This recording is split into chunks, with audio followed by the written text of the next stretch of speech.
distingués ministres, membres du gouvernement, mesdames, mesdemoiselles, messieurs, en vos grands titres et qualités.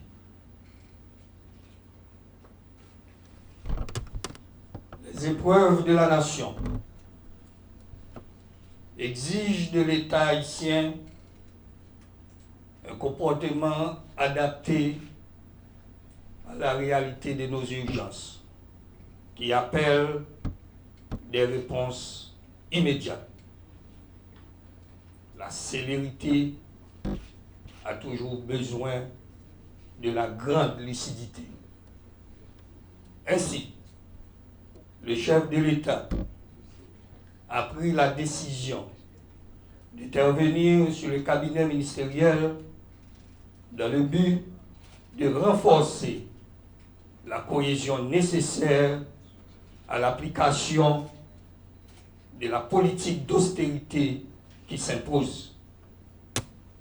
Il s'agit de réduire au maximum le train de vie de l'État dans le but de répondre valablement aux besoins de la population, particulièrement dans les domaines de l'éducation, de la santé et de sécurité.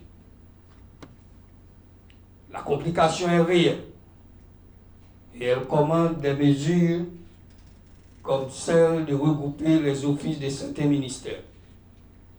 C'est dans ce contexte que le ministre de l'Environnement est appelé à diriger provisoirement le ministère de l'Économie et des Finances. Cette occasion me donne l'avantage de remercier le ministre Ronald Gray Descamps, qui a bien servi la République. Vous nous laissez de très bons souvenirs. Monsieur le ministre AI de l'Économie et des Finances, votre sens du devoir est requis à ce carrefour où il n'est pas facile d'établir la relation entre les recettes et les dépenses de l'État. Les mécanismes seront revus et aménagés pour la circonstance. Bien sûr, nous travaillons pour aérer l'atmosphère, pour le retour de la paix. Les recettes doivent revenir pour que chaque centime de l'État soit dépensé pour les services de la population. Je suis convaincu de votre compétence et de vos capacités. Je sais aussi ce qui fait votre compréhension du service public. Ce sont ces valeurs reconnues qui expliquent ce rendez-vous que vous scellez avec l'histoire. Vous avez reçu les consignes. La nation est devant vous. L'État doit répondre. Nous sommes en condition. Vous ferez vite de développer les meilleurs rapports avec vos nouveaux collaborateurs pour la meilleure performance. Le chef de l'État et moi-même, nous vous renouvelons notre confiance entière et vous avez tout notre support pour mener à bien cette tâche qui vous est confiée. Gardez à l'esprit que notre pays, aujourd'hui, a besoin du meilleur de ses fils et de ses filles. Le défi est de taille et c'est le nôtre. Désormais, vous avez la charge de diriger le ministère de l'Économie et des Finances. L'heure est à l'ouvrage. Chaque minute est précieuse. Bon travail.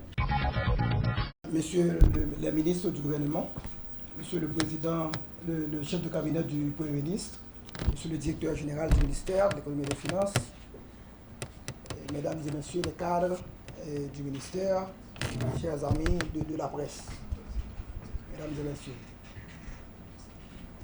c'est avec un sentiment empreint de grande fierté que j'ai l'honneur de vous présenter mes salutations distinguées et d'accueillir les officiels ici présents et le nouveau ministre AI, M. Jout Joseph, un ami personnel d'ailleurs.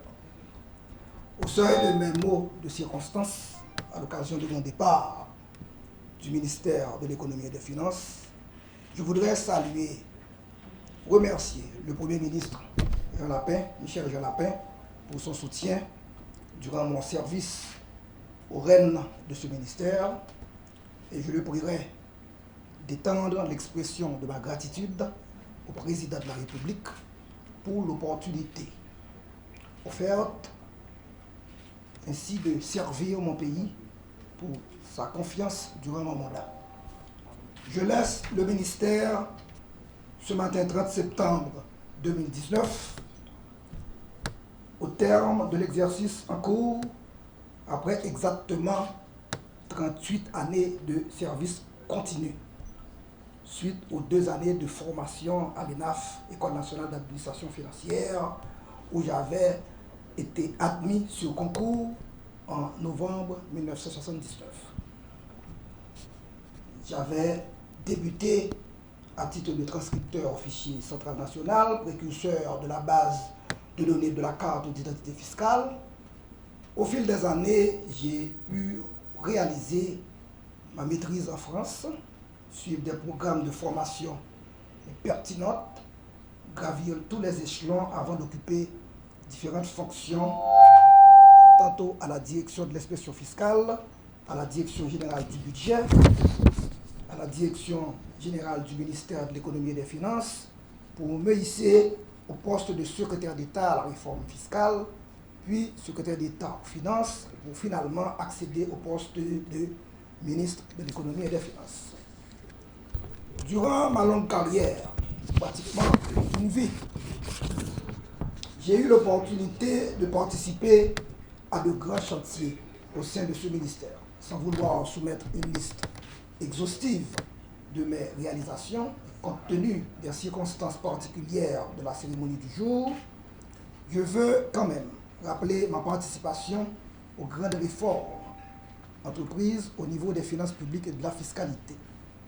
La réforme portant sur la mise en place du comité d'expropriation, la réforme portant sur la rationalisation de la franchise douanière, des réformes portant sur la mise en place du comité de politique fiscale, des réformes portant sur la mise en place de nouveaux codes général des impôts, des réformes portant sur la refonte des lois fiscales et douanières, pour ne citer que cela.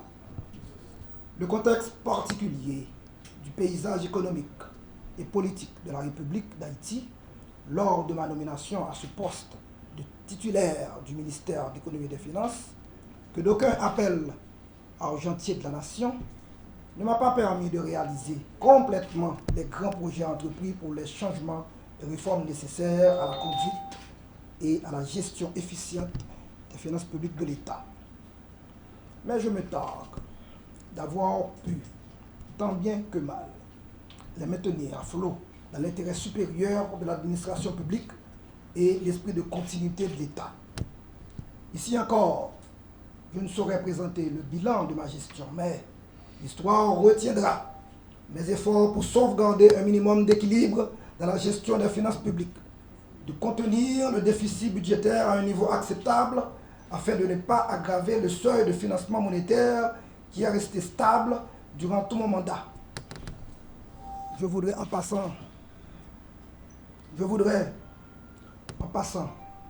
m'en voudrais de ne pas rappeler cependant que j'ai pu réaliser avec la Banque de la République d'Haïti, tôt de l'exercice en cours, la signature et l'application rigoureuse de protocoles sur la gouvernance économique et financière.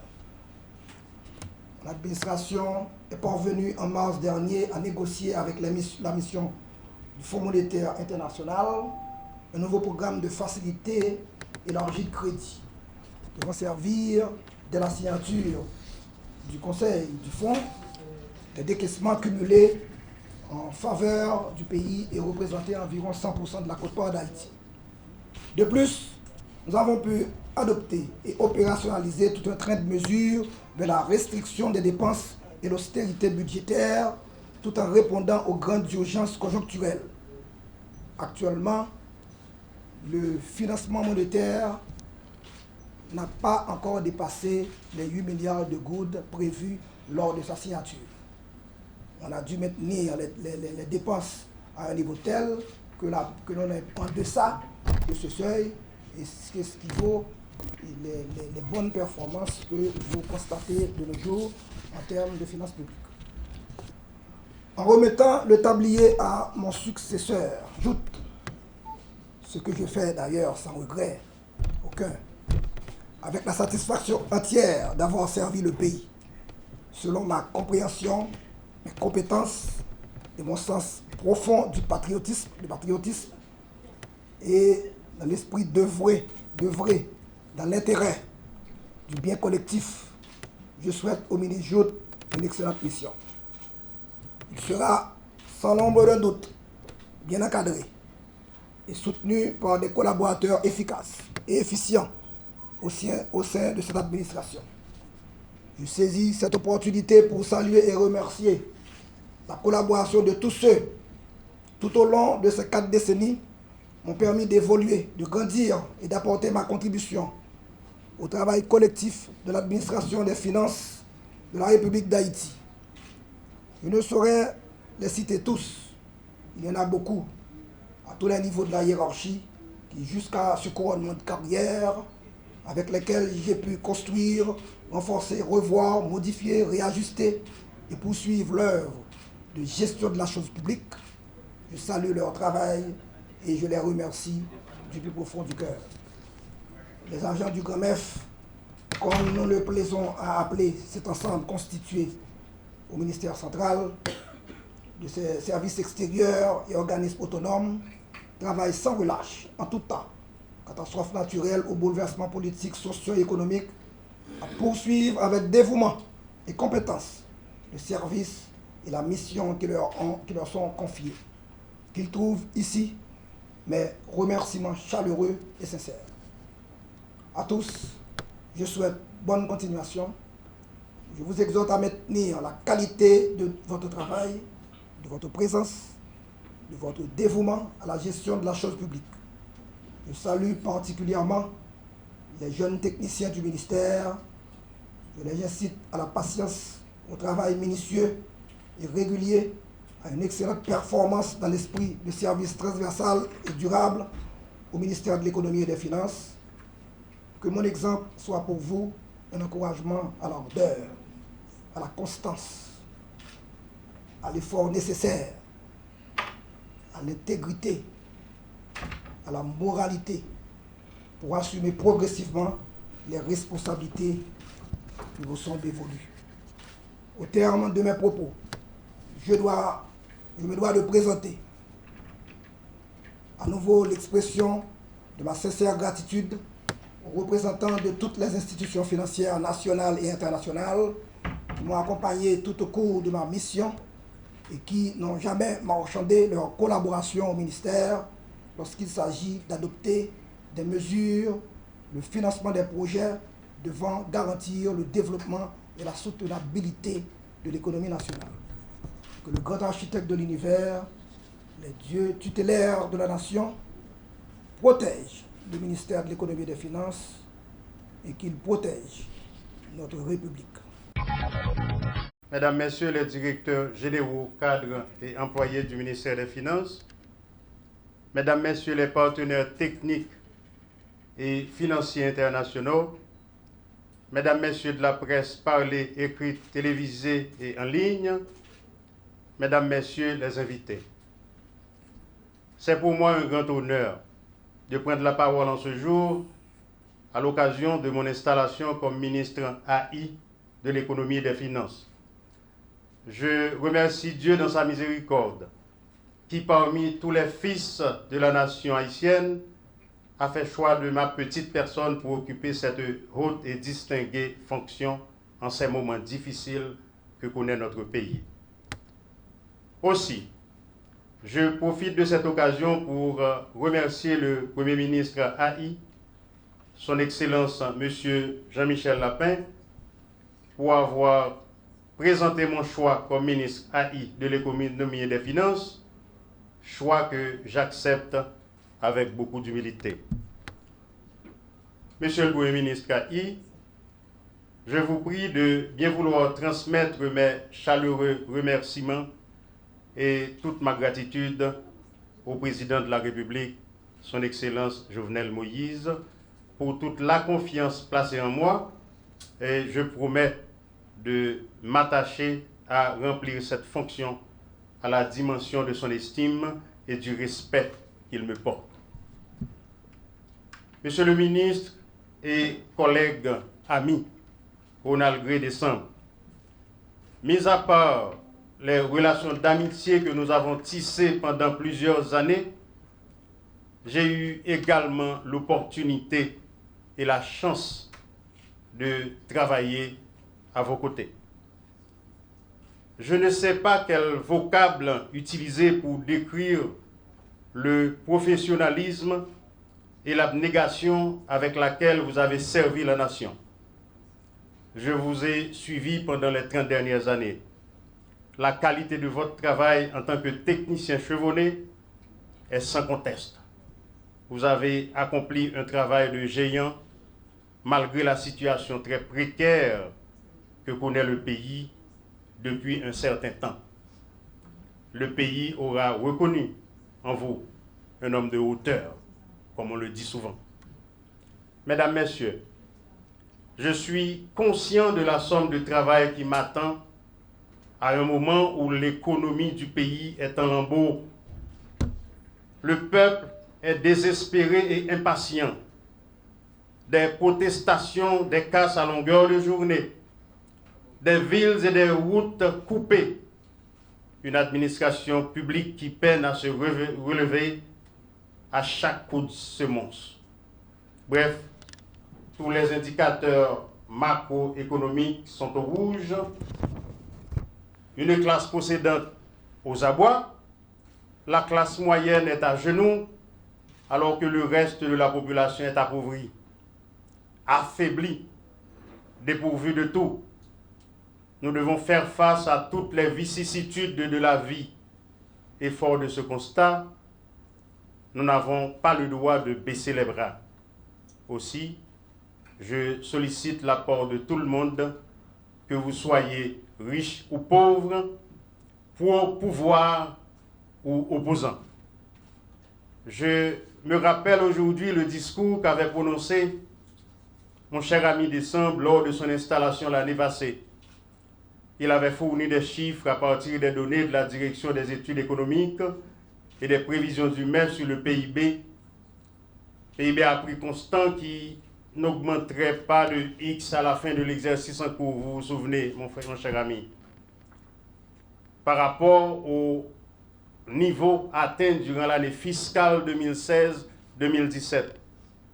Les recettes fiscales qui n'atteindraient pas au 30 septembre le niveau de 25% prévu dans le budget initial.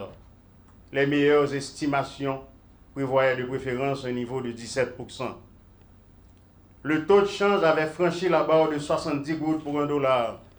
Comparé à aujourd'hui, il a franchi la barre de 90 gouttes pour $1. Ajoutez à tout cela l'inflation, l'augmentation du déséquilibre budgétaire, le taux de pression fiscale qui était plus faible, contrairement à nos voisins, dont le plus proche est la République dominicaine, on pourrait faire les mêmes exercices qui nous amèneraient à voir que les choses ont empiré. Mais l'essentiel à retenir, c'est que la situation macroéconomique et financière du pays est catastrophique. Mesdames, Messieurs les directeurs généraux, directeurs, cadres et responsables du MEF, je compte sur votre professionnalisme, votre compétence, votre disponibilité, votre souci du travail bien fait dans le respect des délais, des normes et des bonnes pratiques dont vous vous êtes habitués. Je compte sur toutes les directions, généralement quelconques, et les autres structures du MEF, comme la Direction générale des impôts, dont je salue le courage, l'opiniâtreté et de son intrépide directeur général, la Direction générale du budget, la Direction de l'inspection fiscale, la Direction du Trésor et de la comptabilité publique, la direction des études économiques, l'administration générale des douanes, qui mène aussi une lutte sans merci contre la contrebande. Mais il reste encore beaucoup à faire. Toute population calée à regarder. Des fois, nous choisissons saisir. Non pas que spaghetti, 2 boîtes de sardines, un gallon d'huile dans mon maliraise, qui sont achetés sous frontière, pour aller sauver la vie petite. Mais gros camion a passé. Gros conteneur a passé tout. J'ai nous là à regarder. J'ai tout ministre dans le gouvernement là à regarder. J'ai la police à regarder. Polifront à regarder. Président à regarder parce que le plein ça avec nous toutes là à regarder. Nous pas égarés. Nous souhaitons que le gros taureau a passé, tout le monde a passé pour nous saisir tout. Et tout ça, jeter l'huile sous du feu pour faire une population fâchée. Et nous rendons compte que nous pas même qu'à camper garder. Le Premier ministre a parlé de austérité. Austérité, ou pas qu'à parler d'austérité pendant ou même ou pour corps ou devant le peuple qui a souffert. Moi, je respecte le patron. Le monde devant le patron, on camper. Le peuple là, c'est lui qui paye des taxes. Moi, je veux que tout le monde comprenne ça. Et puis, qu'à personne pense que le ministre financier vient jouer à personne. Nous ne pas venir jouer ici. Je ne sais pas que personne habitué avec, même pas habitué avec ça, m'a à tout. Mesdames, Messieurs les représentants des institutions internationales, l'administration du ministre Décembre a fait un travail de très bonne facture, très bonne qualité. Et nous comptons continuer. Le gouvernement de la République, conscient de l'importance d'une gestion saine des finances publiques, respectera tous les engagements pris envers les bailleurs de fonds. Aussi, vous demanderez de mettre à disposition du gouvernement tout entier, tous les ministères, des experts qui pourraient nous aider à bâtir des programmes de renforcement institutionnel, de vrais renforcements institutionnels, et ceci à tous les niveaux de l'administration publique haïtienne, à aménager d'autres pistes de collaboration et surtout une meilleure adaptation des procédures, de vos procédures à la situation sur le terrain en Haïti. En tant que petit pays insulaire, en proie à toutes les catastrophes naturelles dont les changements climatiques pour lesquels nous devrions déjà commencer à construire notre résilience. Directeur, cadre et employé du ministère de l'Économie et des Finances, nous sommes au dernier jour de l'année fiscale 2018-2019. Je vous prie de mettre les bouchées doubles pour terminer l'année, tout en respectant les procédures et les lois sur la comptabilité publique. Je compte sur vous tous pour continuer à respecter le standard, à porter toujours bien haut le flambeau du ministère de l'Économie et des Finances, qui reste et demeure un grand ministère, un ministère de référence, avec des cadres très performants et bien formés. Quant à moi, je viens vous apporter ma petite contribution dans la construction de l'édifice national que nos ancêtres nous ont légué après tant de sacrifices. Je vous en remercie.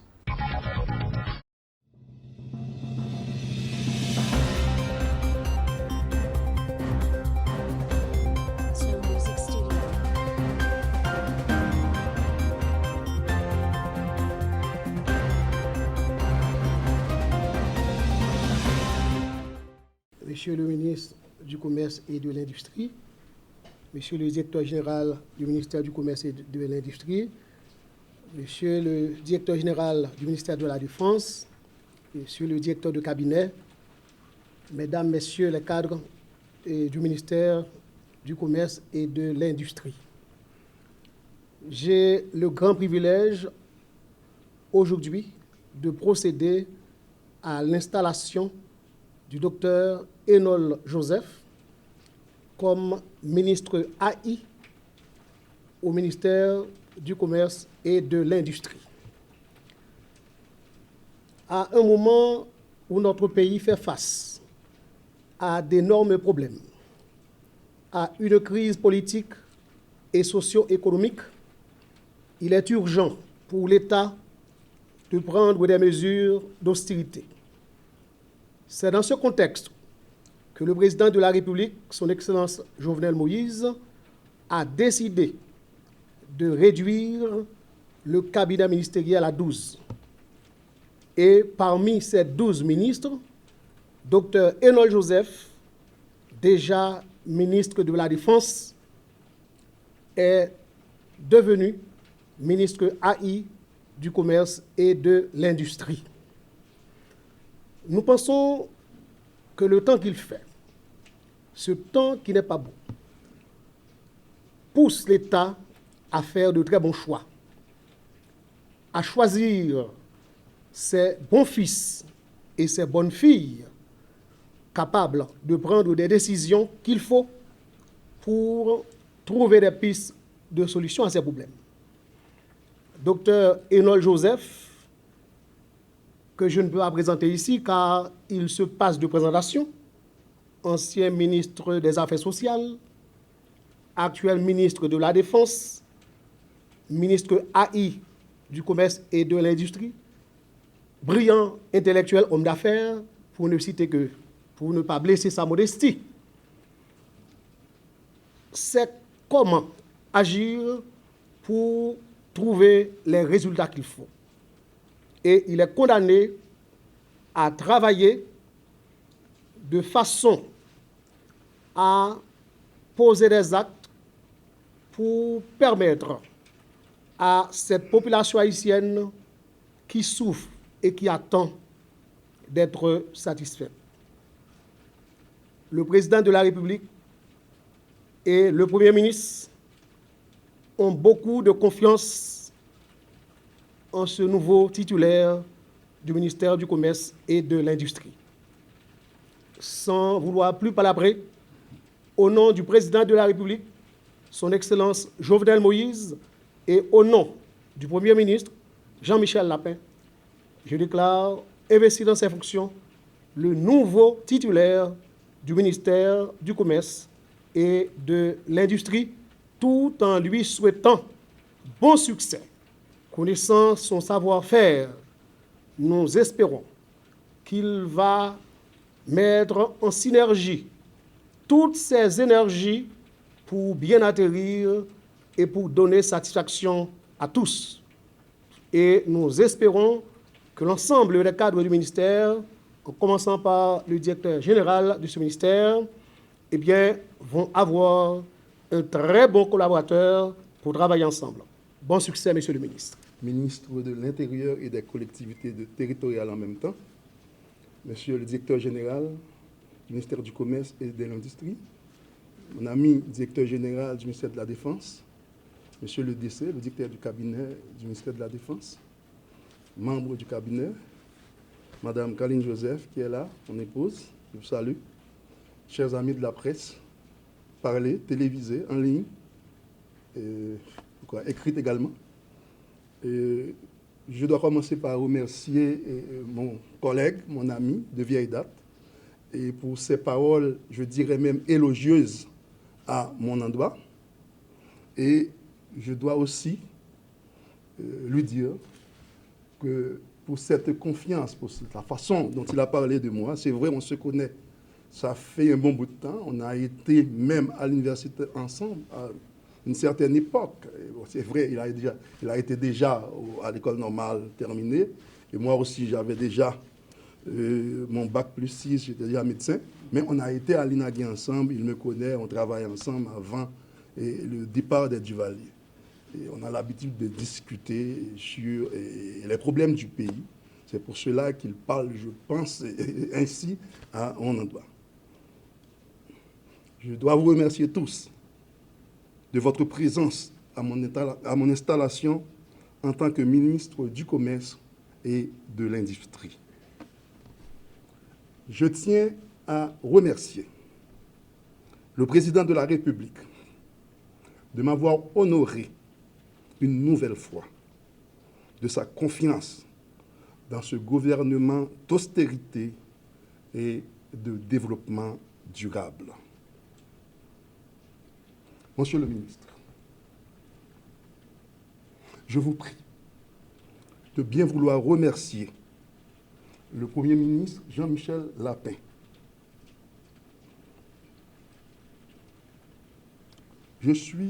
Vous le direz de ma part, que je suis particulièrement reconnaissant d'avoir accepté de m'intégrer à cette équipe, je dirais même resserrée, chargée de réduire drastiquement les dépenses de l'État, tout en facilitant des créations d'emplois durables. Je promets de m'atteler à la tâche avec détermination, d'encourager toutes les initiatives pour accompagner les jeunes dans la mise en œuvre de start-up et, ce faisant, donner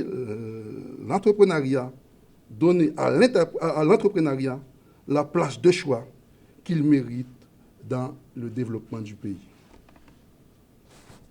Je me ferai donc le devoir d'accompagner les entreprises existantes afin qu'un seul emploi ne soit perdu dans ces moments difficiles de crise dans notre pays.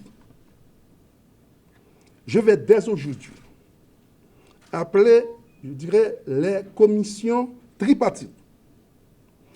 J'ai déjà une expérience de cette affaire-là pour les commissions tripartites parce que, comme je l'avais fait déjà lors de ma tenue au ministère des Affaires sociales et du Travail. J'avais institué, c'est vrai, cette commission existait bien avant, comme vous le saviez. Le moment était pareil, presque comme et maintenant, à peu près. Et on devait réunir les principaux et protagonistes de cette crise à l'époque. Et personnellement, j'ai fait venir les secteurs privés, publics, le ministère du Commerce participait à cette époque, et le ministère des Affaires sociales pour trouver une entente, un compromis, premièrement, sur les questions de salaire et pourquoi pas sur les questions d'emploi, parce qu'à cette époque, il n'y avait pas d'entreprise, il n'y avait pas de ce qu'on appelle des factories dans ce pays. Donc, je dirais, pour décider ensemble des actions urgentes à entreprendre à court terme pour réduire le coût de la vie. Comme je l'avais dit, pour maintenant, je dois dire que l'heure étant à l'action, je suis un homme d'action. C'est vrai, mon collègue, là, il vient de parler de moi et comme étant un médecin. Malheureusement, je ne sais pas si malheureusement, le médecin qui vient succéder, je ne dirais pas remplacer, un médecin qui vient succéder à un autre médecin qui était ministre du Commerce et de l'Industrie. Bon, moi, je suis un médecin plus ou moins... un médecin, je veux dire, qui touche à tout. Hein. Et le médecin, comme il a si bien dit, je suis un entrepreneur d'abord, et puis ensuite un politique, et je suis, et pourquoi pas, je dois le dire que je suis aussi un industriel, parce que je travaille dans le traitement de l'eau aussi. Et ça fait un bon bout de temps, ça fait une trentaine d'années. Bon, juste pour vous dire que ce n'est pas un médecin qui pense seulement les blessures qui est là. C'est un médecin qui pense aussi pays.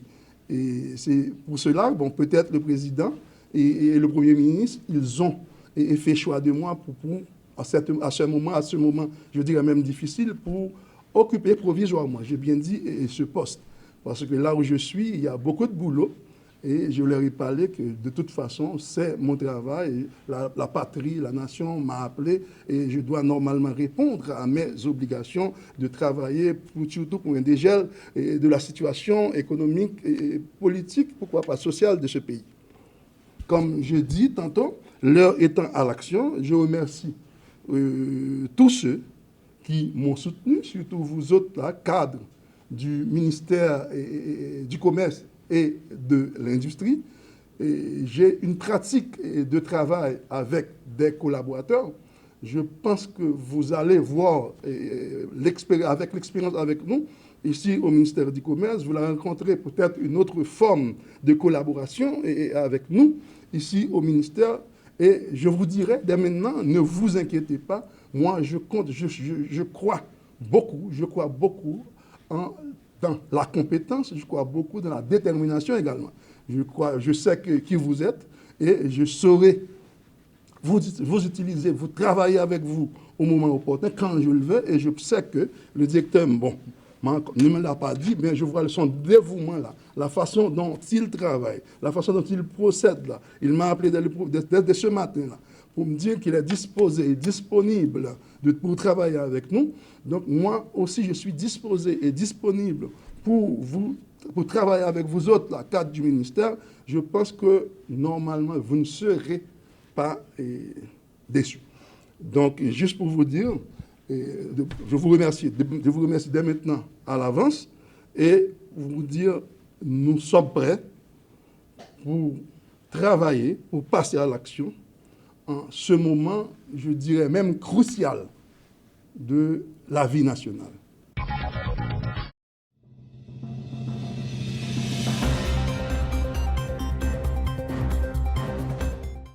Jodi a, nan nan président de la République là, nan nan Premier ministre Jean-Michel Lapin, président Jovenel Moïse, pour nous procéder à l'installation d'un nouveau directeur général dans la Radio Nationale. Dans le cadre de cérémonie, nous avons avec nous non seulement le directeur général sortant, M. Gamal Augustin, mais nous avons tout des personnalités, des amis et le nouveau DG qui est avec nous. On parlait de délégué départemental Grand Aslan qui avec nous là, Chile Torchon.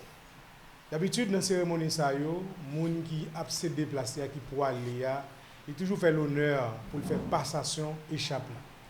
C'est peut-être ça, moi, juste avoir un rôle de mi-temps jouette, certainement avec un niveau plus élevé, entre les directeurs généraux, le DG Gamal Augustin, qui a fait laisser Radio Nationale pendant qu'il a continué à occuper fonction dans la télévision nationale, pour faire place nette à Daniel Joseph, un conseiller du président de la République en matière de communication et qui aujourd'hui a une fonction spécifique pour l'intervenir sur une média détaillée. Je vais passer le micro à DG Gamal Augustin pour proposer circonstances avant de nous recevoir l'honoré du jour en la personne de Daniel Joseph. Dès ma nomination en novembre 2017, je m'étais fixé 3 priorités, 3 objectifs bien entendu. 1. La couverture nationale. 2. La redynamisation de la RNH en misant sur les jeunes. L'optimisation de l'audience de la RNH sur la bande FM. Ainsi, avec détermination, accompagné de mon équipe, nous avons fait ensemble des démarches visant la couverture nationale. Malgré les maigres moyens qui nous ont été alloués, soit un budget de 4 millions de gourdes, 75% de la couverture nationale est désormais effective et les équipements pour la couverture totale sont déjà à la douane, monsieur le directeur général, en attente d'être récupérés.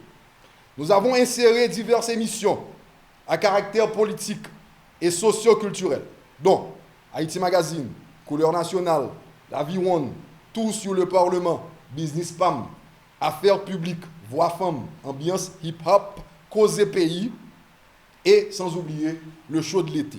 Nous avons aussi bouclé le processus du départ à la retraite de tous les employés éligibles en ce sens, afin de donner les opportunités d'emploi aux plus jeunes.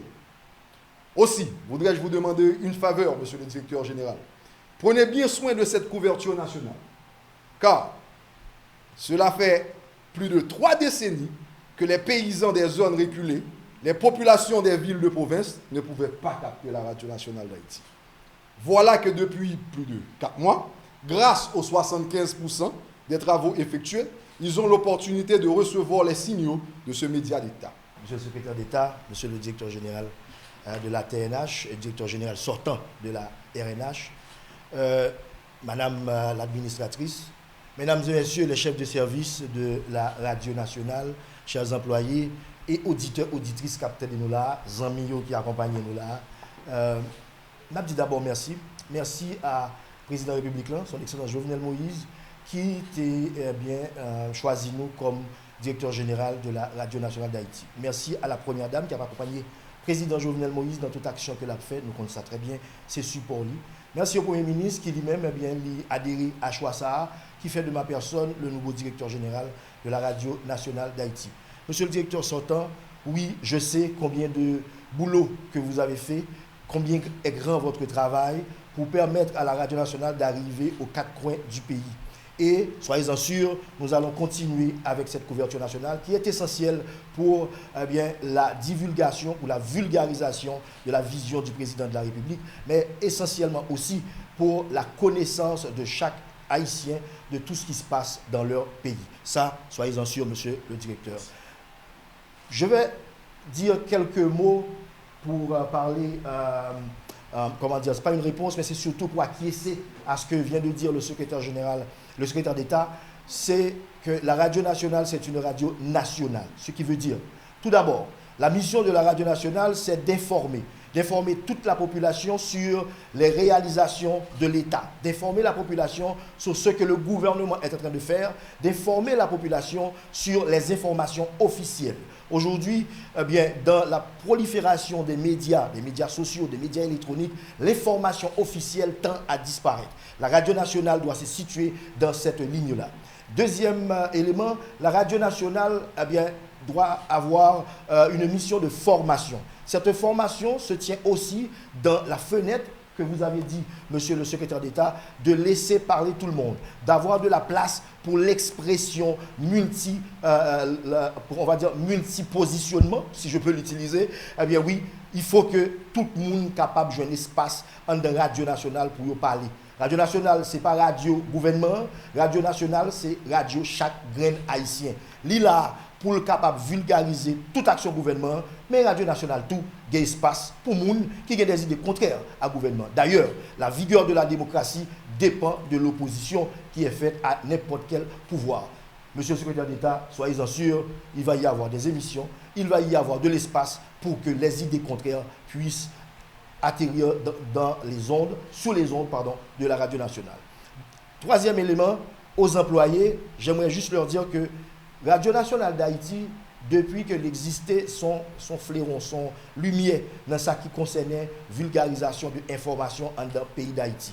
Eh bien, nous allons continuer le travail avec tout le monde pour nous capables de faire Radio Nationale, rester lumière ça que lié. Nous sommes les petits monde, eh bien, pour capable connaître si une information vraie, s'il passe sur Radio Nationale, l'information ça pas de vrai.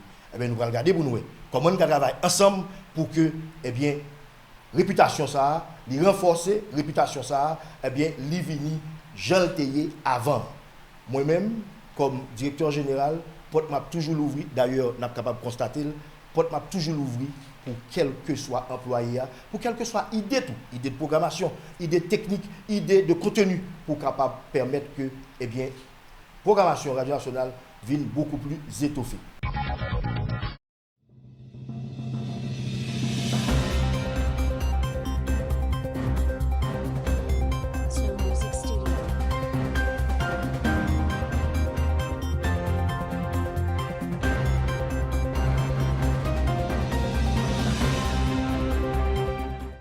Messieurs les directeurs généraux,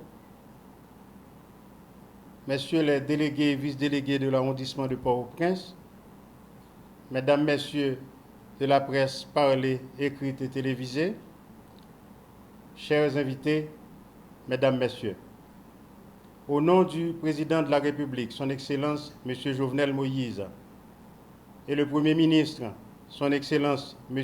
Jean-Michel Lapin, j'ai l'honneur d'installer respectivement M. Eudes Lajoie en tant que directeur général du SNGRS et M. Kenton Louis en tant que directeur général du CNE. Cette double installation revêt d'un symbolisme et d'une importance capitale pour la simple et bonne raison que le transport, la manipulation, la gestion des déchets revêt d'une importance capitale pour le pays et demande de l'expertise et beaucoup d'équipements. Monsieur le directeur général du CNE, vos défis seront les mêmes pour le directeur et de la joie. Vous devez mettre de l'ordre, les deux, que ce soit au CNE, que ce soit au SNGRS. Faire un inventaire de tous les équipements, procéder aux réparations de tous les équipements garés au garage, mettre en confiance les employés et par conséquent travailler sur les arriérés de salaire et conjointement avec les syndicats. Mes mots seront très courts aujourd'hui. Là maintenant, je vous invite à enfiler vos bottes. Vous vous appelez La Joie et lui Louis. Alors donnez la joie à la population de la ville en nettoyant la ville. Vos travaux commencent dès aujourd'hui. Chers amis de la presse parlée, écrite, télévisée et les médias en ligne, distingués invités, mesdames, messieurs, une heureuse destinée s'accomplit aujourd'hui, où, par cette cérémonie solennelle, il m'est donné d'accéder à cette nouvelle fonction, à la tête du Service national de gestion des résidus solides. En cette occasion spéciale, je rends gloire et honneur à la providence et au Dieu tutélaire de la nation haïtienne de m'avoir tenu la main et d'avoir guidé mes pas jusque-là, tout en inspirant ce choix qui a été porté sur ma personne.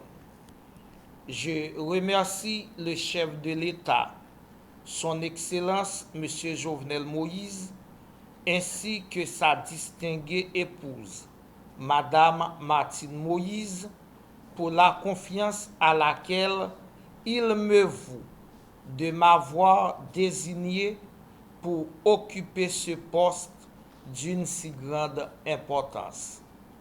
Mes remerciements s'adressent également au Premier ministre, M. Jean-Michel Lapin, ainsi qu'au ministre de l'Environnement, M. Joseph Joute, pour le ferme appui qu'ils ont apporté à mon dossier. Chers compatriotes, nous traversons actuellement une période historique particulière, faite de turbulences sociopolitiques qui mettent en péril les bases fondamentales de notre patrie commune. Cette situation nous impose à tous et à toutes Haïtiens et Haïtiennes de toutes les catégories et de toutes les tendances. Oui, cette situation nous impose le devoir du dépassement de soi, du tassement, de la transcendance et de la grandeur d'âme. Il s'agit pour les filles et les fils d'une même nation d'atteindre, à la faveur d'un dialogue inclusif et constructif, un espace de conciliation des intérêts individuels et collectifs.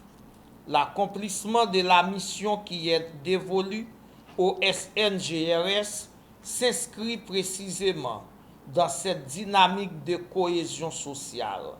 En effet, la loi de 2017 portant création, organisation et fonctionnement du SNGRS confère à l'institution un champ d'action qui s'étend sur tout le territoire national. Conformément à cette loi, le SNGRS se doit non seulement de collecter, mais aussi de gérer les résidus solides. SEM ak frem, haïtien kap viv ensemble dans 4 coins pays. Nous tout connaissons problème Fatra. C'est un gros problème. Et puis, son problème qui compliqué en pile. C'est seulement si nous tous mettons nous ensemble, n'a privé résoudre li. Nous avons intérêt pour nous mettre main dans main pour nous combattre Fatra. Qui est-ce? Qui moun? Qui pas connaît qui gros danger qui gagne dans les affaires Fatra? Que ce soit sous la santé, que ce soit même sous causer l'évasion et l'éducation, les Fatra pas ramassé et les pas traité, Fatra c'est bagaille qui baille toute qualité maladie. Et pourtant, dans le temps moderne n'a vivre là, il y a une possibilité pour nous transformer Fatra, pour nous faire tourner un bagaille qui est utile. Moi content pour annoncer à tout peuple haïtien que c'est dans ce sens ça, moi pral mener boîte là avec collaboration tout employé.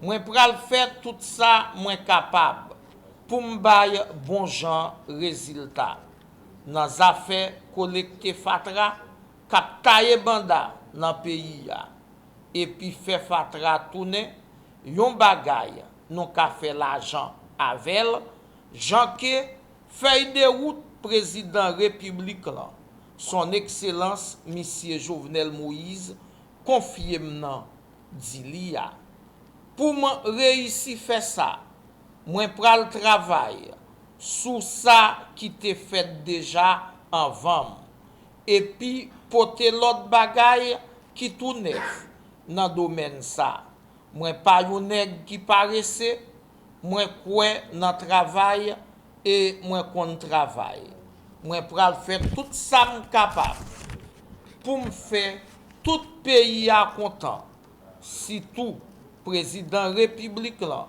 son excellence Jovenel Moïse à toute première dame non madame Martine Moïse et puis toute l'autre autorité qui mettait confiance yo dans moi. Moi compter sur chaque employé qui travaille dans institution ni gros ni petit ni femme ni garçon. Moi compter sur nous toutes pour nous accompagner dans mission ça que bon Dieu grand maître là ak président république là confie nous. Mesdames, messieurs, permettez-moi d'insister. La conjoncture actuelle devrait tous nous interpeller. Le moment est venu où il faut prendre du recul pour élever notre conscience à la dimension de citoyens et citoyennes responsables. Il y va de nos vies, il y va de notre dignité de peuple. Apprenons à regarder vers l'avenir avec dans nos cœurs l'espérance d'une vie meilleure pour nous, pour nos enfants et pour les enfants de nos enfants. Je vous en remercie. Monsieur le ministre de l'Environnement,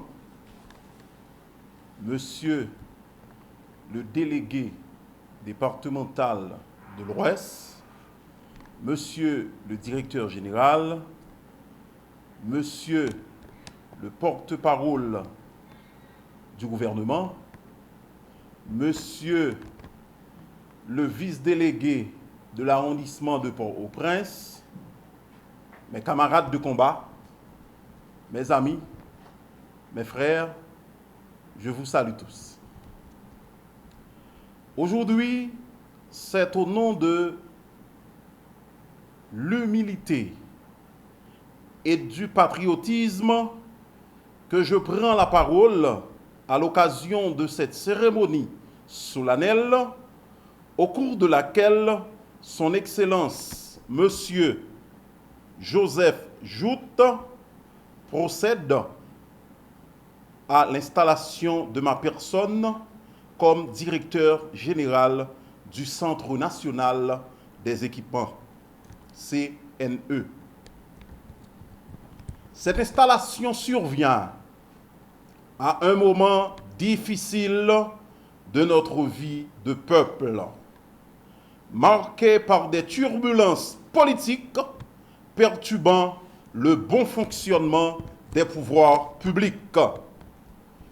Ce qui me motive davantage à œuvrer pour le bon fonctionnement du Centre national des équipements CNE, il incombe de me montrer à la hauteur de la responsabilité qui m'a été confiée par le président de la République, son Excellence, Monsieur Jovenel Moïse, que je remercie pour avoir placé sa confiance en ma personne. D'ores et déjà, je tâcherai d'appliquer la politique de l'administration Moïse Lapin afin que CNE puisse répondre aux exigences de l'heure. Employés CNE, après plus que 2 ans que me passer ensemble avec nous, moi qu'on problème nous, moi qu'on besoin nous. Problème, arriéré de salaire. Problème, pendant toute existence institution ça, pas jamais gen yon nan nous qui nommé dans l'administration publique là. Nous allons travailler pour ça. Moi qu'on est en pile matériel CNE en panne. En pile dans nous, pas de possibilité pour nous travailler, alors que nous sommes des routes travailleurs, nous voulons travailler. Moi qu'on est, en pile matériel CNE, qui l'en met en série de particuliers. Il y a un matériel CNE qui l'en met député. Il y a un matériel CNE qui l'en met sénateur. Il y a un matériel CNE qui l'en met l'autre autorité qui fait travail personnel. Moins compter sous syndicat CNE. Moins compter sous tout employé CNE qui voulait CNE retourner saltéer longtemps pour me faire travailler ça. Parce que ce n'est pas mon travail qui est facile, mais moins qu'on est, avec collaboration, tout employé CNE, n'a réussi. N'a réussi, mettez CNE camper tout bon vrai pour nous faire des enclavements. N'a réussi, mettez CNE camper tout bon vrai pour nous porter renfort by SNGRS, pour nous porter renfort by mairie pour nous nettoyer le pays. Parce que, peuple haïtien, nous sommes un peuple qui est trop fier. Nous sommes un peuple qui est trop propre pour nous vivre sous Fatra. Eh bien, nous allons mettre CNE campé sous 2 pieds pour que nous contribuions à nettoyer le pays. Moi qu'on est, nous plaignons en pile. Parce que d'après nous-mêmes, au plus haut niveau dans l'État, ils ont négligé CNE. Et bien, je dis à nous, un directeur général qui est capable de représenter nous, tout bon vrai, devant Silayo, qui est haut, pour que CNE capable de joindre tout encadrement l'a besoin, pour que le capable vienne saltéer dans temps longtemps. Moi, comptez sur nous toutes, parce que yon seul doit pas manger qu'à la l'eau. Avec nous, m'a réussi faire de CNE salité et m'a réussi tout faire CNE vignier salpotko jambier. C'était le dernier adieu public à Jacques Chirac. La messe de funérailles ce lundi à Saint-Sulpice à Paris a rassemblé plus de 2000 personnes et à l'invitation de l'Élysée de nombreux chefs d'État et de gouvernement. Après les honneurs militaires aux Invalides le matin, cette cérémonie a marqué le sommet des hommages à l'ancien président français, pour qui une journée de deuil national a aussi été décrétée, comme pour le général de Gaulle, Georges Pompidou et François Mitterrand.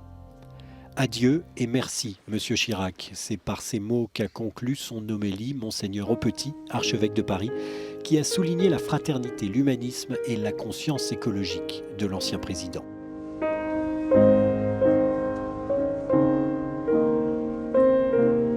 Jacques Chirac devait être ensuite inhumé au cimetière du Montparnasse auprès de sa fille Laurence, décédée en 2016. Un enterrement dans une stricte intimité familiale, comme l'a souhaité Bernadette Chirac, la veuve de Jacques Chirac, et qui n'était pas présente à Saint-Sulpice, car trop affaiblie.